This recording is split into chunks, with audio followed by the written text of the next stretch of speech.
my name's Alyssa. Thank you guys so much for coming. I'm so happy with the turnout. But my name's Alyssa Haydon. I'm the volunteer coordinator with Hospice, with Lutheran Senior Services Hospice. So I'll get into a little bit what we do briefly and then what hospice volunteering looks like. But I'm just so excited that you guys are all here, so thank you. So just a little bit of background on me. I've been with LSS for a little bit over a year now, so still kind of new. But I started out as a hospice volunteer before I worked here, so I definitely have a heart for hospice. It's really important to me. It means a lot to me. And my grandpa was actually on hospice, which is how I got interested in volunteering for hospice. So if you guys end up volunteering with us, which I hope you do, you'll kind of find that a lot of people come to hospice volunteering come on in, just because they have some type of personal experience with it. I've noticed that, that personal experience, wanting to give back in some way because a loved one maybe was on hospice or something like that. And then I've also had a lot of younger people too become interested in volunteering for hospice. A lot of like pre-med or medical students, which is really cool because they want more experience in that like patient-facing position. So those are the two things that really bring people to hospice volunteering. But just to start off, what is hospice? So we serve people with a terminal diagnosis. Typically, a physician will sign off that they believe if your disease progresses as it should, you likely have 6 months or less to live. Now we say we can't tell the future. We're not God, and sometimes people are on hospice for over a year, sometimes even 2 years. But typically, you do have that 6 months or less diagnosis. And we're a philosophy care. You'll hear this a lot in hospice, but it's comfort care. So we want to make sure that people feel comfortable at the end of life, but that they also can die with dignity and compassion. The other thing is that some people sometimes don't know is that hospice, we're a service, we're not a place. So we will go wherever the resident or the patient is and wherever they need our services. So whether that be in their independent living home, like here at Mason Pointe, or in the care center, in assisted living, or even in their own home outside of an LSS community, we will go wherever the patient is and serve them there. Here are some common qualifying conditions that we see, but keep in mind these are all like end stage. So just because you have a diagnosis of dementia or Alzheimer's does not qualify you necessarily for hospice. You would be at that end stage of the disease process. And we see a lot of cancer, a lot of heart failure, heart disease, kidney disease. So those are just some of the common diagnoses that we see.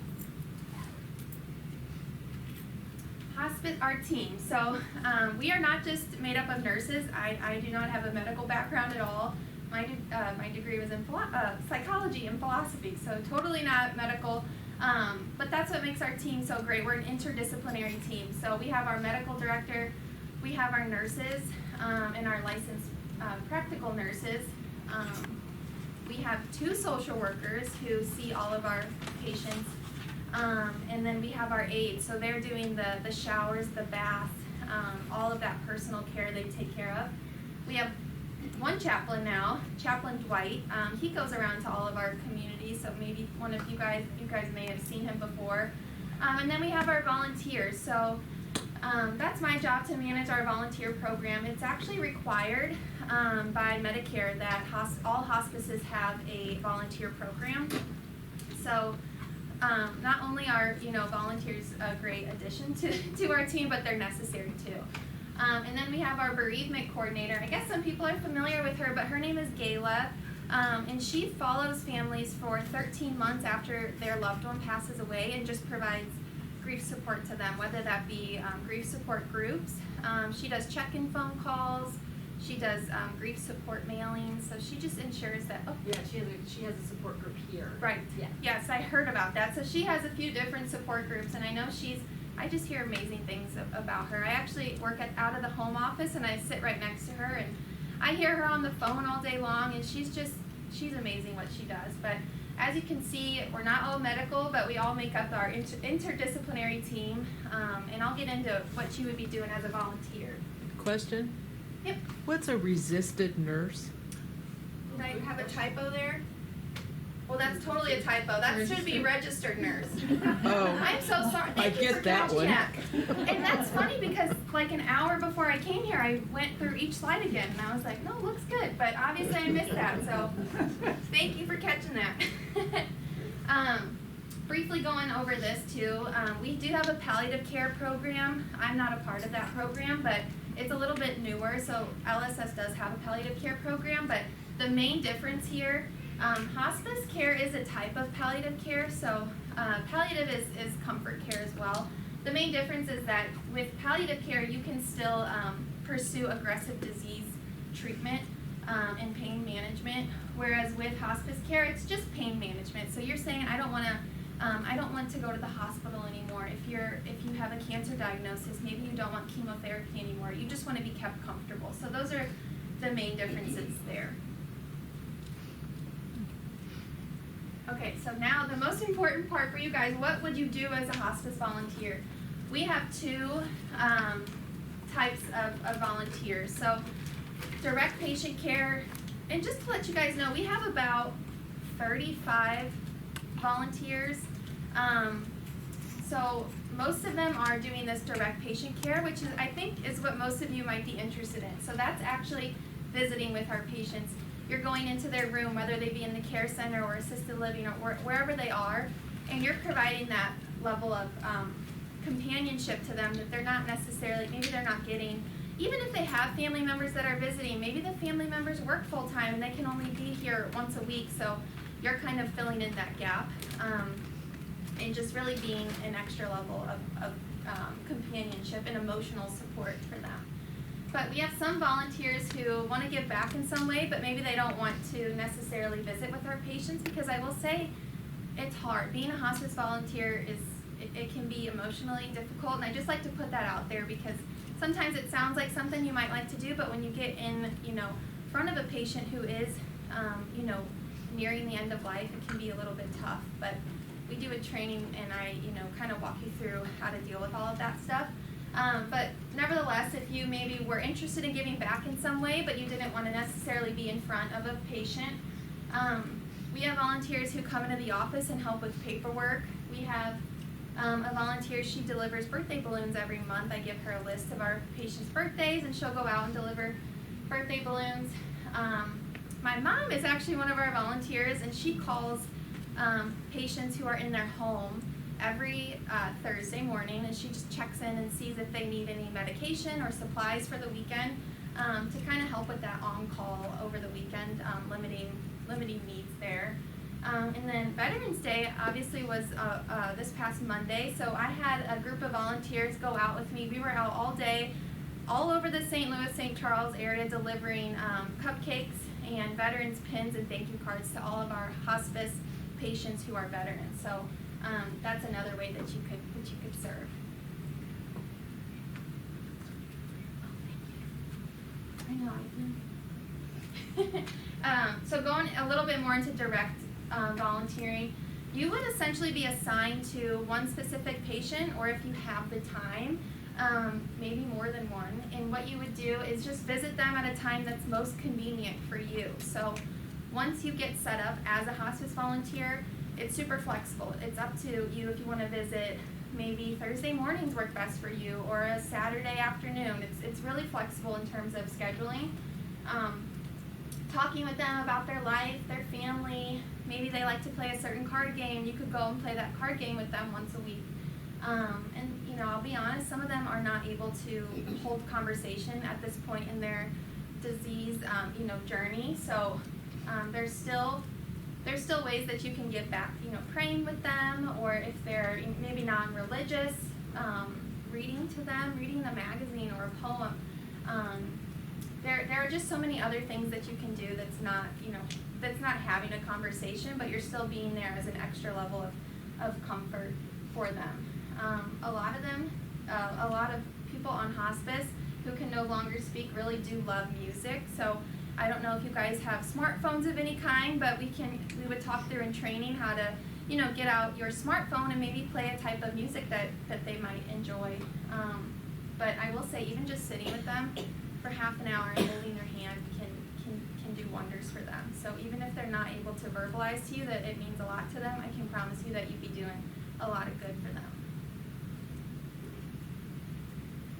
And I kind of went over this, so I'm gonna skip this. But if we got a group together somewhere like Mason Pointe, or I do have several volunteers at Laclede Grove, so if we had enough people who were interested, I would do some type of indirect volunteering and get a group together. So that's something that I'm keeping in mind. But yeah.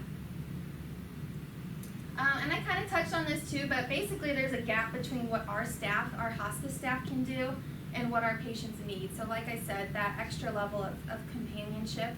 Our nurses are absolutely amazing, but they're so busy, so it's not like they can sit there all day and give that support that really, if that's what our patients need, they're not able to do that. So volunteers really help to bridge those gaps there. Yeah. Do you have a ratio of expected patients in hospice for professional staff? I don't know. I don't think there's a specific ratio, because what I'll say is our census of hospice patients, it varies so much, because sometimes, daily people are passing away, more people are coming on to hospice. But I will say that we have, I think, 4 or 5 registered nurses who are case managers, and they oversee a certain number of patients. So let's just say it's like 15 or 20. And we have anywhere between 75 to 90 patients on average. So I don't know if that math works out, but I think it's around there. Does that answer your question? Okay. This is my favorite slide, and this is my favorite part of my job. But we love and appreciate our veterans. So like I said, we did that the Veterans Day delivery. But we have a program, a veteran-to-veteran program. So there are a lot of, I would say around a quarter of our patients are veterans. And there's a lot of things that may come up at the end of life for veterans that maybe they, never talk to their families or their friends about things that they experienced during their time in service. And maybe they just don't feel comfortable talking about it. So if they want a volunteer, I'll always try my best to have one of our veteran volunteers visit with them, because they can really connect a lot of times on a deeper level, provide a deeper understanding of those experiences, and just allow them to speak more openly. This was really cool. This was a few months ago. We had a patient who was in his home with his family, and we have a program called Memorable Moments. So if somebody really wants to do something before they die, we'll try and make it happen. We've taken someone up in the arch. We've taken a patient and her daughter to the winery. So we'll really try and work to make that happen. But this man's memorable moment, he just wanted a service member to come to his house and present him with a certificate, some type of award. It just so happened that this volunteer had finished training the day before. And I called him up and I told him the situation. He said, let's go. So the next day we went to the house. And I was just expecting him to give him the certificate that I made. But he had planned the night before for two hours, he told me, a whole speech for this patient, because the patient ranked higher in the Air Force than the volunteer, and he, at the very end of it, I have cried before talking about it, but he saluted him, and the patient ended up passing away a few days later. So that was one of just such a special moment, and just kind of speaks to our dedication to really providing great care for veterans at the end of their life. Scheduling is super flexible. I try to tell people that because I know other volunteer programs it's a little bit more regimented, but I'm super flexible. We're a smaller program, so I give everybody my cell phone number. They can reach out whenever, but you don't even need to tell me. Once you're onboarded as a volunteer and you're paired up with the patient, like I said earlier, you go whenever is convenient for you. We have some volunteers who can only go once a month because they work full-time or they're in school full-time. But if some of our volunteers are retired and they can go once or twice a week even, so it's really up to you. We just ask for once a month at minimum, just to show that you have that commitment to the program. and then a 1-year commitment too. It's not on here, but we typically ask if you've lost somebody in the past year, 6 months to a year. It really depends on where you are in your grief journey, but just to hold off on hospice volunteering. Like I said earlier, it can be really difficult to, maybe you are still grieving the loss of somebody, which is completely understandable, but to be able to, get in front of a patient who is on hospice and really be a good volunteer and provide that companionship, it can be difficult if you are still grieving the loss of somebody within that 6 months to a year. It's not like a set rule, so I'm always open to chatting. We have a few volunteers who did lose someone and they were completely okay to volunteer, so that's just what we typically ask for. And then here's the onboarding process. So if we have a big group, like I hope we do with all of you, I would come to Mason Pointe and schedule an orientation. And I'm super flexible with that too, so typically, don't get scared here, but it's been like 5 hours before, but I can break it up into 2 sessions. Maybe one session 1 week and then finish it off the next week, just so you're not overloaded with information. I know that can be a lot. So you would do the application and the background check beforehand. I've had some people get a little bit upset before, which I understand, having to do the background check, but technically when you're onboarded as a volunteer, you're treated just like any other employee of Lutheran Senior Services. So it is just required to do the background check, and we can always help out with that process. And then after that, you would just visit your patient here at Mason Pointe with me, and then you're kind of kicked out of the nest on your own to do whatever works best for you. One thing I'll say with that is if we do our first visit together and you feel like maybe you're not comfortable yet, I'll go with you as many times until you feel comfortable to visit yourself. So I just wanted to mention this quickly. I recently took on the role of volunteer coordinator for our new location, PACE, Program of All-Inclusive Care for the Elderly. So this is quite a ways away from Mason Pointe. It's on Manchester Avenue. But this is a really cool program, and we're looking for volunteers in the day center there to help facilitate activities. So we started from 0. We now have 1 volunteer who plays guitar there twice a month. But if you know of somebody who might be located in that area maybe, or just might be able to help out in any way, let me know. And I think that's it. So I just want to say thank you. Oh, yeah, go ahead. If we've had a background check because we have been volunteering here, I think that should. Does that suffice? I think so. Yes, it does. Yeah, because that Better Impact system is, or My Impact, whichever. My Impact. That is what we use too for hospice volunteering. So, Yeah. I So think they're that- just one step ahead. I think so. You wouldn't have to do that again. okay, I'm just curious. Yeah. I don't mind. Yeah, but I was it's just the curious I think if it's the we've same. had- It is, yep. Mhm. It is the same. Any other questions? If the person you're paired with is willing, can you take a dog with you? My dog is therapy trained. That is such a good question, and another good tip I'll put in there for the future, because we do have a program, a pet therapy program. We have 2 dogs right now in our hospice volunteer program, and coincidentally they're both at Breeze Park. But we don't have, well, to be honest with you, we don't have any volunteers at Mason Pointe. So, we would definitely love to have your dog volunteer too. I would just make sure, and this would be on me, just make sure that the patient you're visiting is comfortable. Most of the time, they absolutely love seeing animals. So, Right. Yep. And that they're not allergic. Right, we only Right. have 1 person. Yeah. Anything else? When you visit a patient, about how long do you stay? Oh, that's a good question. That's a very good question. It really depends on so many factors. It could depend on your availability and how long. You'll kind of get a feel for how long they're able to visit. We had a volunteer at Breeze Park who she'll stay with this patient for like 2 hours, and even if the patient falls asleep, she'll just stay there and wait for her to wake up, and then she'll keep visiting with her. But a lot of times I would say they're like 30-minute visits to an hour. Typically at that hour mark, most residents get a little bit sleepy, understandably. So I would say 15 minutes to an hour long visit. Good question. Anything else?